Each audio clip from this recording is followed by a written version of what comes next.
शेतकरी मित्रांनो नमस्कार. आखाती देशात चाललेलं युद्ध शेतकऱ्यांच्या खिशाला कशी आग लावणार आहे याच्यावरती मी एक व्हिडिओ एप्रिलच्या शेवटच्या आठवड्यात दिला होता. तर ह्याची प्रचिती आता येते. म्हणजे भारतामध्ये जवळजवळ सर्वच खत बनवणाऱ्या कंपन्यांनी आपले दर वाढवलेले आहेत.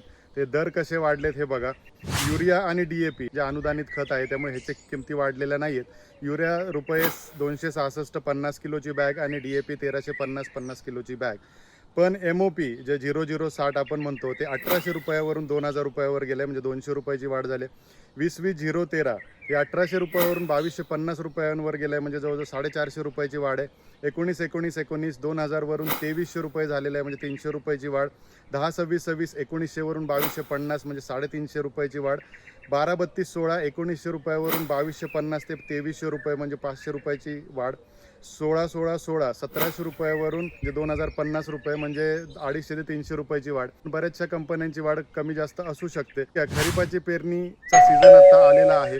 बऱ्याचशा कृषी सेवा केंद्रांमध्ये जुन्या खताचा स्टॉक अजून पडलेला आहे. तर आपण आत्ता लगेच जाऊन ह्याची खरेदी करा.